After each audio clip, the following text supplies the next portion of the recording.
This has been the least transparent administration perhaps in the history of the state of New York. I mean, first, I believe in transparency, giving people access to government. So the database of deals should be rolled out so that you can go online and know how you were spending your money. So contracts are available for consideration. The other is, by the way, not only will I require departments to actually speak to and participate with and answer the questions of the media, but actually be out in the community, hold town hall meetings. Let's have real conversation, real dialogue. And then lastly, I'm going to step it up a bit. I want to give the Committee on Open Government the ability to enforce the law, so that if there's a violation of the Freedom of Information Act or an open meetings violation, there's a mechanism for the public to appeal and ultimately have somebody hold government accountable. But beyond that, we've got to sweep clean Albany as far as addressing corruption, and that means a universal ethics code, an independent ethics commission, a real Moreland commission to enforce the law, and term limits for elected officials at the statewide office holders and state legislators. A lot of people who tell us that they feel like with New York City, their vote doesn't matter here in Western New York, and they always feel so outcast.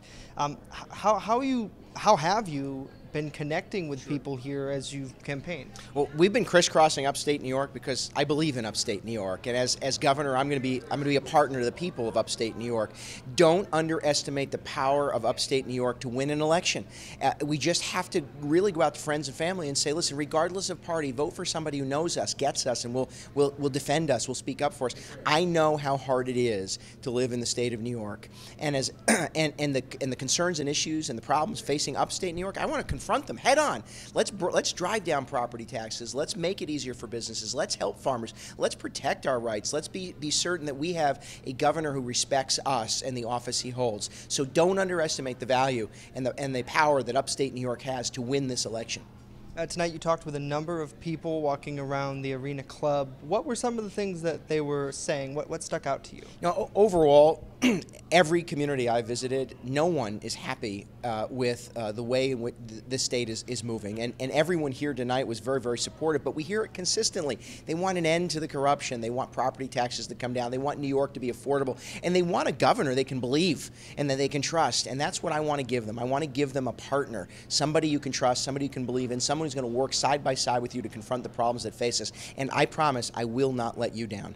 How will you garner enough support to win over people in the big blue districts of New York City? How will you do that? Listen, common sense prevails. At the end of the day, New Yorkers, regardless of where they live or what party affiliation they have, know that we are the highest tax state in America. We have the highest burden of property tax of any people in America. We've lost 1 million New Yorkers to other states, and we have a corrupted state government. They know they know that enough is enough and something's got to change. And the message I send is this: I'm a pragmatic problem solver. I just want to make things better and right for the people of the state of New York, and then I want to go home.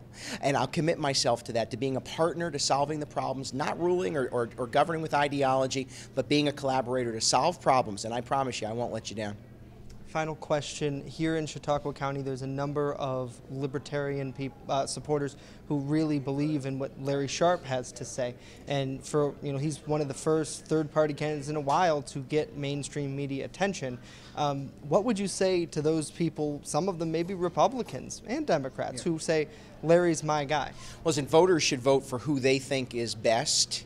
There is only one candidate running for governor of the state of New York that is going to be close enough to beating Andrew Cuomo. There is only one candidate who knows how to bring the entire state together, who can speak to and ultimately govern the state of New York. That's me. And I'm asking libertarians and Republicans to trust me, give me this chance, and I won't let you down. I want people of different ideology and background. I want those who maybe are libertarians to know that they've got a place in the government that I would organize. They've got a place in my administration. But at the end of the day, there's only one candidate that's going to beat Andrew Cuomo, and it's going to be me. Tonight, Marc Molinaro, Republican candidate for governor, spoke here at Jamestown. Earlier, you and a couple of libertarians were out front, kind of holding signs for a sign wave. Came in to see what it's all about. What do you think of the night? What do you think of Molinaro? Well, certainly, any candidate's better than Cuomo. I think. Anyone. I think there was we just wanted to check it out, and we had done the sign wave outside before, and we knew this was gonna be here, so we wanted to check it out and see what he has to say. I'd never met Marc Molinaro before. What'd you think of what he had to say? I mean, a lot of just a lot of hype to, a lot of excitement to, everyone trying to push to get Cuomo out of office is, basically what I took from it. That we're, why vote for Larry Sharp? I guess the question is, has your vote changed tonight? No, it has. Still voting for Larry Sharp. Why? I mean, I've known Larry Sharp for 2 years. I've been, working on his campaign, and he's has a lot of new ideas, a lot of things I've never heard from any other candidates. A lot of other candidates are just, general things or things we don't necessarily want to hear, or things we want to hear. But Larry, he tries to find a way to even bring both sides into it. There's a lot of Republicans, a lot of Democrats, flocking to Larry Sharp. A lot of people who haven't voted. So he's bringing in, a lot of these people, and I know, a lot of people hate this political rhetoric where, we're on this side and this side. Everything is getting a lot more polarized, and Larry is more of a middle ground candidate where he's, bringing in people from all different sides and all these new ideas. So, how do you think Sharp truly can? He talks about how he might not win against Cuomo, but he'll come in second.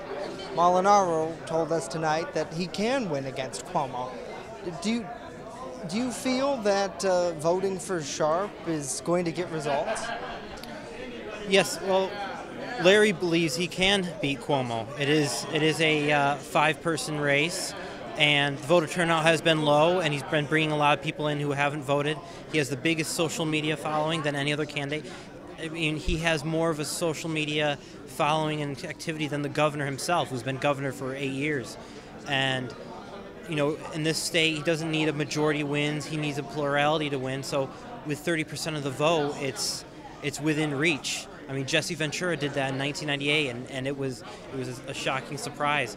And Larry is, exciting a lot of people. A lot of different people are coming together. So I believe Larry has a very good shot at winning. What did you think of Marc Molinaro this evening? Oh, he was great. I'm a big supporter. I have been for several months now. I probably early summer was when I heard about him running against Cuomo, and I just figured, hey, I'm not really a big fan of Cuomo, so... Why not? Well, I have no idea who he is. I mean, I know who he is, but he's never been here.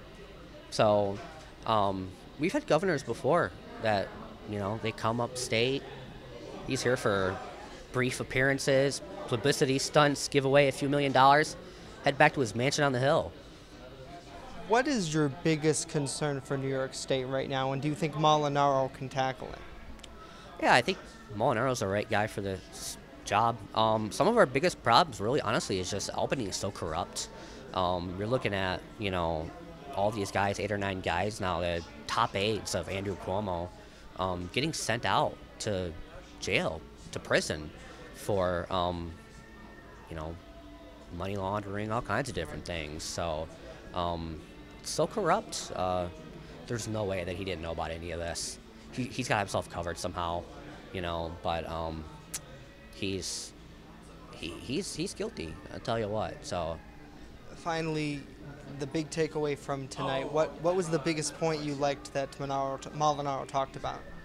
Oh, just the corruption in Cuomo's administration has been a big thing for him, and it's so true.